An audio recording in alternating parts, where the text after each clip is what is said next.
దాంతో పాటుగా అప్పట్లో ఏంటంటే ఓన్లీ స్టీరియో సౌండ్ ఉండేది మనం రిలీజ్ చేసినప్పుడు. ఇప్పుడంతా 5.1 సరౌండ్ సౌండు, అట్మాస్ఫియర్‌లో అట్మాస్ అన్ని రకరకాలు వచ్చినాయి.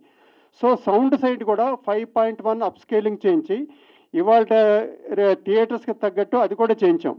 So, this is the final output మీరు చూసారు కాబట్టి ఇందాక. సో, ఈ సందర్భంగా ఆహ్, అప్పట్లో ఆ సినిమాకి సంబంధించిన కొన్ని జ్ఞాపకాలు మీతో అని ఆఫ్‌కోర్స్ చిరంజీవి గారు ఇందాక ఆ పాయింట్ చెప్పారు. ఎందుకంటే అప్పట్లో ఇప్పట్లాగా ఒక్క సినిమా మీదే ఉండేవాళ్ళు కాదు. ప్యారలల్‌గా 2 సినిమాలు, 3 సినిమాలు చేసేవాళ్ళు హీరోలు. 15 రోజులు, 15 రోజులు ఒక సినిమా, లేకపోతే 3 పదుల కింద 3 సినిమాలు అలా జరిగాయి. సో, దాంతో కంటిన్యూటీ అనే దానికో ఇబ్బందొస్తదని మేముగా అడగలేదు ఆయన్ని. సార్ గడ్డం యాక్చువల్‌గా కౌబాయ్ అంటే రగ్గడ్‌గా ఉంటే బావుంటదండి. గడ్డం పెంచుతారా అని అడుగుదాం అనుకున్నాం గానీ, బట్ పక్క సినిమాలకి కంటిన్యూటీ ఇబ్బందుంటదని మేముగా అడగల. ఆయనే ఆ డెసిషన్ తీసుకొని రియల్ కౌబాయ్ ఆ రగ్గడ్ లుక్ కావాలని మాకు ప్యారలల్‌గా ఏంటంటే 'జగదేక వీరుడు అతిలోక సుందరి' జరిగింది. సో, ఆ సినిమాలో కూడా ఆ గడ్డంతోటే ఆయన అది మెయింటైన్ చేసి ఈ సినిమా కోసం ఫస్ట్ టైమ్ ఈ సినిమా కోసం ఆ చిరుగడ్డం అనేది మొదలుపెట్టింది. అది ఇప్పటి వరకు ఈ చిరుగడ్డం అనేది ఒక రెగ్యులర్ ఫీచర్ కింద అందరు హీరోలు ఇంచుమించు ఆ చిరుగడ్డంతోటి ఈ మధ్య కనిపిస్తున్నారు. తర్వాత మాకు ఆల్బమ్స్ అన్నీ కూడా ఫంగస్ పట్టి పాడైపోయినాయి. మాకు అసలు ఏ ఆల్బము ఒక స్టిల్ కూడా లేదు. ఏదో కొన్ని నెట్‌లో కొన్నున్నాయి. మాకు అప్పట్లో 'లంకా భాస్కర్' అని పబ్లిసిటీ డిజైనర్ ఒరిజినల్‌గా రిలీజ్ అయినప్పుడు చేశాడు. ఆయనేంటంటే కొన్ని ఇంపార్టెంట్ సినిమాలు ఆ వర్క్స్ అన్నీ స్కానింగ్ చేసి దాచిపెట్టుకున్నాడు. ఇలా నేను ఫోన్ చేసి, "భాస్కర్ ఇలా ఆల్బమ్‌లు పోయినియి. రిలీజ్ చేయాలనుకుంటున్నాం. నువ్వు ఏంటి మరి ఏం చేయగలవు?" అంటే, "పర్లేదండి. నేను కొంచెం ఇంపార్టెంట్ సినిమాలన్నీ నేను స్కాన్ చేసి నేను ప్రిజర్వ్ చేసి పెట్టుకున్నాను. ఆటిలోంచి మీకు చేసిస్తానని." ఆహ్, ఇవి ఇప్పుడు కావాల్సిన పబ్లిసిటీ అంతా పాపం చేసి పంపించాడు చెన్నై నుంచి. అలాగే ఇప్పుడు ఈ సినిమా ప్రసాద్ ల్యాబ్‌లో ఈ 4K డీఏ ఇన్ని చేసే దానికి కిరణ్ ఆహ్, ఇదంతా పర్సనల్ ఇంట్రెస్ట్ తీసుకొని చేయించినందుకు ఆయనకి ఈ సందర్భంగా ధన్యవాదాలు చెప్తున్నాను. అలాగే భాస్కర్ కూడా మాకు ఆల్బమ్ లేనందుకు ఆ కొరత లేకుండా తను దాచిపెట్టుకున్న ప్రిజర్వ్ చేసుకున్న తన వర్క్స్‌లోంచి చేసి ఇచ్చినందుకు భాస్కర్ కూడా ఈ సందర్భంగా ధన్యవాదాలు చెప్తున్నాను. అలాగే ఈ సినిమాలో మేము ఫస్ట్ స్టోరీ చేసినప్పుడు ఒక లెవెల్ ఒక ఒక వర్షను చిరంజీవి గారికి ఇనిపించాం. సార్ ఒక వర్షన్ ఇనండి మీరని. ఆయన మొత్తం విని ఎక్కడో సెకండ్ హాఫ్ ఏదో లోటు కనపడుతుంది, వెలితి కనపడుతుంది. ఏంటంటే మేము చేసిన వర్షన్‌లో Mohan Babu character ఇంటర్వెల్‌కి చచ్చిపోద్ది. Second half మరి ఆ క్యారెక్టర్ లేకపోతే ఏదో ఎంటర్‌టైన్‌మెంట్ రావట్లేదు. ఏదో వెలితి ఉంది. మీరు ఇప్పుడు కొత్తగా ఫ్రెష్‌గా మీరు ఆలోచించలేరు. ఎందుకంటే మీరు స్ట్రక్ అయ్యారక్కడ. ఇప్పుడు మీకు మళ్ళీ కొత్త థాట్స్ గబుక్కని రావు.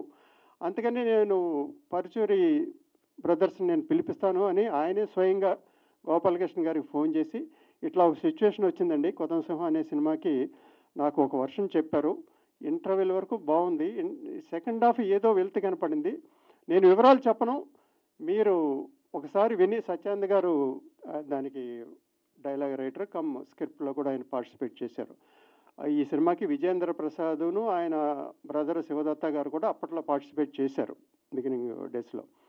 సో, సత్యానంద్ గారు పరుచూరి గారికి గోపాలకృష్ణ గారికి చెప్పారు ఇదండి అని. దీంట్లో మ్యాటర్ నేను అర్థమైపోయింది. ఎందుకంటే ఆ క్యారెక్టర్ మీరు ఎప్పుడైతే చంపేశారో సెకండ్ హాఫ్ అసలేంటంటే డ్రైగా ఉంటది. ఈ టైప్ ఆఫ్ సినిమాలో ఎంటర్‌టైన్‌మెంట్ ఏదో ఒక క్యారెక్టర్ క్యారీ అవ్వాలి. ఇప్పుడు మోసగాడు అంటే దాని ఒరిజినల్ 'గుడ్ బ్యాడ్ అగ్లీ' తీసుకుంటే ఎలీవాలా, అలాగే 'మెకనాస్ గోల్డ్' తీసుకుంటే ఉమర్ షరీఫ్. ఆ క్యారెక్టర్ల వల్లే ఆటిలకి ఎంటర్‌టైన్‌మెంట్ వాల్యూ వచ్చింది. లేకపోతే డ్రైగా ఉంటాయని చెప్పి ఆ క్యారెక్టర్ చంపేయకుండా ఆ క్యారెక్టర్ బ్రతికించి దాన్ని మళ్ళీ టోటల్‌గా ట్రీట్ చేసి దానికి ఒక కొత్త అందాన్ని పరచూర్ బ్రదర్స్ ఇచ్చారు. అందుకనే వారికి స్క్రీన్ ప్లే క్రెడిట్ వాళ్ళకి ఇచ్చామనమాట ఆ సినిమాకి. అలాగే ముఖ్యంగా చెప్పుకోవాల్సింది సుడిగాలి క్యారెక్టర్‌కి డైలాగులు, సత్యానంద్ గారి డైలాగులు అది ఎన్ని సార్లు వింటున్నా కూడా ఆ డైలాగులు ఎప్పుడైనా నవ్వొస్తది. అంత బాగా రాశాడు ఆయన సత్యానంద్ గారు. ప్రత్యేకంగా ఆ క్యారెక్టర్‌కి అంత అందంగా రాశారు. అలాగే ఏ సినిమాకైనా మ్యూజిక్కు ఇవాళ కాదు పాత రోజుల్ని తీసుకున్నా, ఈ రోజులు తీసుకున్నా మ్యూజిక్ అనేది, పాటలు అనేది సినిమాకి లైఫ్. అంటే సినిమాని ఇంకొకసారి చూద్దాం అనేది ఏంటంటే, పాటలు బాగుంటే ఇంకోసారి చూద్దాం అనే ఒక ఫీలింగ్ వస్తది. పాత సినిమాలు అందుకని విపరీతమైన రిపీట్ వాల్యూ రావడానికి అప్పట్లో అన్ని మెలోడియస్ సాంగ్స్. ఈ సినిమాకి అద్భుతమైన మ్యూజిక్ అందించారు మాకు రాజకోటి ఇద్దరు. మంచి పాటలు చేయడమే కాకుండా రికార్డింగ్ కూడా అద్భుతంగా చేసి ఈ సినిమాని ఒక ఎలివేట్ చేశారు. సో మీరు ఈ సినిమా చూశారు. సో దీనికి ఏంటంటే ముఖ్యంగా సినిమా గురించి ఆడియన్స్ కూడా చూసేసిన వాళ్ళకి తెలుసు. నేను మిమ్మల్ని రిక్వెస్ట్ చేసేది ఏంటంటే, సినిమా ప్రింట్ క్వాలిటీ మాకు నెగిటివ్ నుంచి తీయటం వల్ల ప్రింట్ క్వాలిటీ ఆల్మోస్ట్ కొత్త సినిమా క్వాలిటీ అనేది మీరు ఫీల్ అయితే దాన్ని కొంచెం హైలైట్ చేసి రాయండి. సినిమాకి హెల్ప్ అవుద్ది. ఈ సందర్భంగా మీ అందరినీ నేను అదొక రిక్వెస్ట్ చేస్తున్నాను. తదుపరి మురళీమోహన్ రావు. మురళీమోహన్ రావు నేను మెడ్రాస్ స్కూల్ మేట్స్ని కలిసి చదువుకున్నాం. నాకు ముందు సినిమా అడవిరాజా కూడా తనే చేశాడు. దాని తర్వాత సినిమా ఇది కూడా తను పార్టిసిపేట్ చేశారు. సో మాకేంటంటే మేము క్లాస్మేట్స్ అవడం వల్ల ఒక పర్ఫెక్ట్ అండర్స్టాండింగ్ తోటి చేసాం ఈ సినిమాని. ఎక్కడ ఏమి ఒడిదుడుకులు లేకుండా ఇంత పెద్ద సినిమా ఏంటంటే దీంట్లో చూడండి, కౌబాయ్ సినిమా అనగానే లొకేషన్లు ఎక్కువ ఉంటాయి, ఆర్టిస్టులు ఎక్కువ.